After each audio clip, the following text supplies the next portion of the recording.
Hi, it's Wolf from StormyCastle.com, and here in YouTube, you know me as Epic Fantasy, and this is my latest video. Wow, that was a mouthful. It is a blacksmithing video, and it is how to make a push dagger, or a push knife. Sometimes it's called a dagger, sometimes it's called a knife. You see that? You hold it in your hand like this, and then you can, right? Fun little project. Not too hard to make. I use the standard techniques that I use for knife making. If you've seen some of my other knife making videos, it does pose a few interesting little challenges, like getting in here, getting in these areas here, you know. But I like it. Nice handle, nice feel, nice little push dagger. I'm here with El Guapo.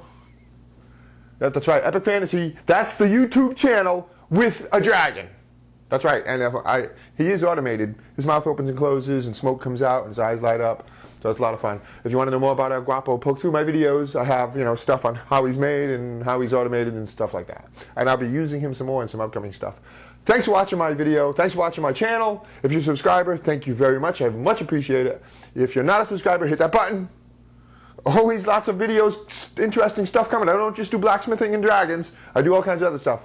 You will see when the intro rolls. So let's do how to do a push dagger in this video. And let's rock into the intro. Dioramas, origami, catapults, and trebuchets, telescopes, terrariums, bonsai trees, and paper games, swords and shields, and real blacksmithing, model rockets, animation. I teach the art of real creation. StormyCastle.com. Let's make something. Sit, boys, sit! Okay, the first thing we do, as we always do with making a knife or a sword, is we draw it out on paper so we can get the sizes right. See how I checked it with my hand? And I actually did quite a few different designs, trying different things like different bevels and different shapes and sizes.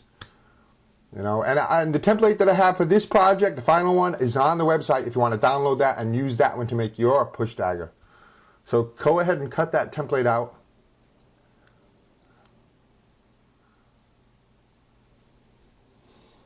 And glue it to your piece of steel.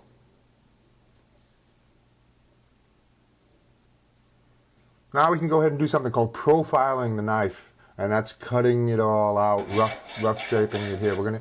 I'll use a hacksaw to rough shape it. Cut it out close to the line, close to the paper, but not exactly on it. You want a little bit of leeway because this is rough cutting. And you can't get that accurate with the hacksaw, but it looks really good. Now see inside that curve, inside curves there, that's kind of tricky. You can't do that with a hacksaw. What we do is we drill out a series of holes. And that works really well for something like this. See, there's one, and I'll show you more. 3 holes on each one, and now it's going to be easy to get all of that out. We will cut the sides away with the hacksaw like this. I'm having so much fun with the knife making. If you always wanted to make a knife but didn't know how, I've got so many tutorials on how to do it. Just go for it. And then you can break that away, and now look. Now it's going to be much easier to profile that inner curve there. And at this point, I wanted to do a nice exacting job on the knife, so I cleaned off that template with mineral spirits and put a new one on. So now I can see the edges, because it got kind of messed up and with all the hacks on and work done and the vice work. So with a new template, now we can get it, the profile exactly where we want it. And so when you print up the template, print up several of them, so you've got plenty of extras to change it anytime you need it. And that inner edge, that inner bevels there, the circles inside, they're a little tricky, but use whatever tools you can to get in there. 1-inch belt sander is great. You probably don't have one. You can use files, and if you have a rat tail file, that's wonderful. It takes a little time, but just keep at it, and you can file away that until it's just the way you want it.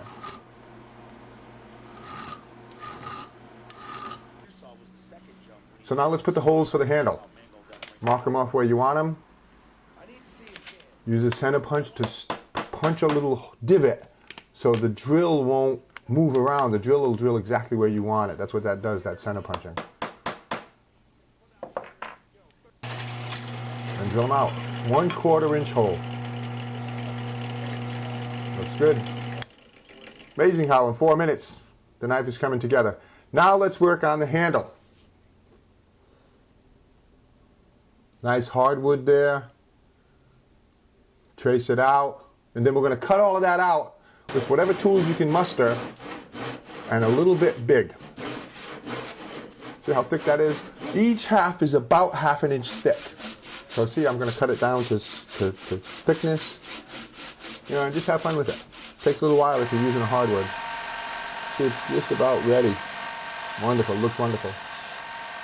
Shape it nicely in a belt sander.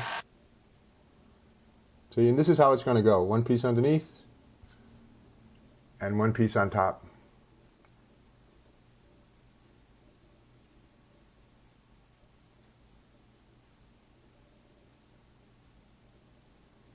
So let's, we're going to temporarily pin the handle to the knife so we can work on the shaping of the handle. And the insides of those handles need to be nice and flat so the glue takes and it sits really well on the blade, on the handle part. So I flatten them out on the sander. Now put the knife over it and drill out those holes on both halves. And then pin it with temporary dowel pins. Just 1/4 inch dowel pins, you pin it. And that way you know the exact handle, it's in place, and you can use a rasp on it to rasp it into the shape you want. See, now I can rasp it. And it's a lot of fun, it goes pretty quick. It's a wood rasp. So you use that until you get the shape exactly the way you want it.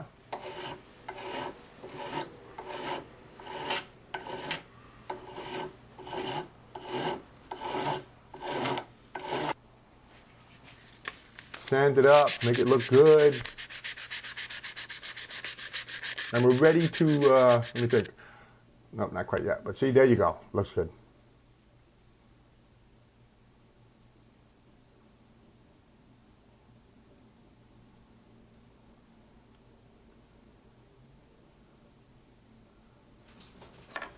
Now we put the bevel on it. And I don't have a lot in this video about beveling, but my other knife videos have lots more about beveling. But you use a file with only forward strokes to bring the bevel down to the center line of the knife. And there's a lot more on the tutorial on my website that goes along with this piece. So now we're ready to harden and temper the blade. It's important to do this because this steel, the way it is not good as a knife. You harden it and then you temper it, which softens it back up a little bit, so it will retain a nice sharp edge, and also so it won't crack or break. So you can do this with a forge or with a torch. You can use a torch on this. You just have to be careful you don't overheat it. What we want to do is get that thing to red hot.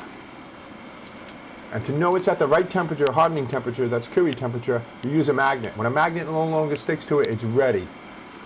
And that one's almost ready, you can see it. At any point you can clean it off, clean the scale off with a brush so you can get a good look at it. And look at that, isn't that beautiful? Starting to get a little yellow. We don't want it to get yellow, that'll be too hot. Once it's ready, and oh, and be careful of the tip, can overheat quickly. See a little bit of yellow? That's all right, we're going to quench it. And that locks it into hardness. When you're heating it up, go easy on the tip. Because it's so small, it's very easy to overheat that, and you don't want to. So keep the tip out of the direct fire. Keep more of the body of the knife or the dagger in the fire so it heats up. That part heats up first before the heat spreads out to the tip. There you go. That is hardened. That steel is very hard now, but it's also very brittle. It can snap or crack. Yep, characteristic of steel. So what we want to do is soften it back up just a little bit. That's called tempering. And how we do it is by the color of it. So clean off the scale with emery paper so you can see the color of the knife as you're heating it. And then don't put it in direct fire. I elevate it up a few inches off the fire like this with a couple of rods. And I put it like this. And move it around too. While you're doing this, while you're tempering it, move it around. Watch the tip doesn't overheat. If it gets to plum color, it's over softened, and you should harden and temper it again. That's quite okay to do that. But watch it carefully, watch it change. It's going to get a wheat color. And I'll show you. When it hits that color, just like that, slightest tinge of plum starting to show up there, that's fine. Then you quench it and lock it into its tempered temperature. I think that's like 500 degrees, about 500 degrees, I think. Beautiful. This knife is hardened and tempered. You are officially blacksmithing. Now we can finish it off, finish the knife off. Not too bad in what, this is about a 13-minute tutorial. If you make a knife, send me a picture. I have a section on my website where people's knives they've made. Now we're going to polish it. And we do that by going through a series of grits. You start out with a rough grit, like 100, 120, and do the whole blade, including the handle.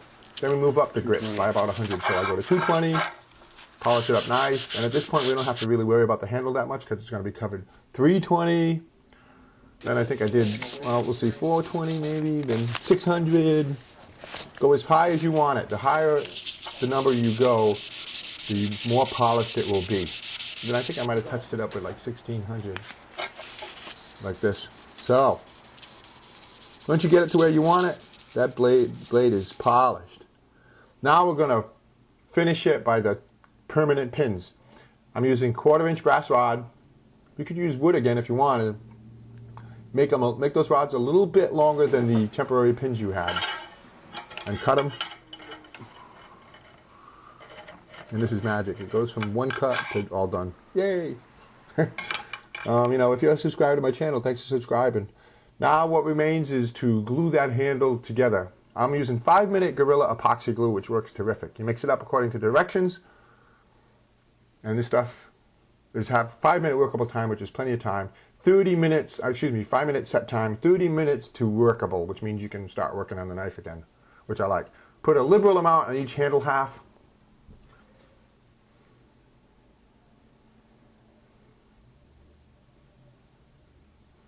Put one under, one over, of course. Put your pins in, and then tap them all the way through. If you have a mallet, use that, but because it won't distort the pins that much. Now those pins are a little long, a little excess on those pins, which is fine, and I'll show you that. I'll wipe off any excess glue, and then clamp it down so it sets really, really hard. And do not clamp on the pins, or else that won't actually be clamping it, because the pin is longer. So clamp down on that wood, let it set for the workable time, in my case half an hour. And then it's ready to work on. So clean it up again, clean the blade, clean the handle, trim the excess brass pin or wood pin if that's what you used, and then use a file to make those pins nice to go with along with perfectly with the shape and curve of the handle. And that's it. Polish this thing up. Let me see. I'll get a little more filing here. Polish this up with multiple coats of tung oil or some other thing if you prefer it. I like tung oil. You know, you polish it, you let it dry, you polish it again, you add some tung oil, it makes a rich luster. Thanks for watching my videos. Thanks for subscribing to my channel. If you're not a subscriber, hey, hit that button. I got lots of stuff. 500 videos behind us, lots more videos coming, all kinds of crazy stuff, all kinds of creative projects. Looks really good. I like it.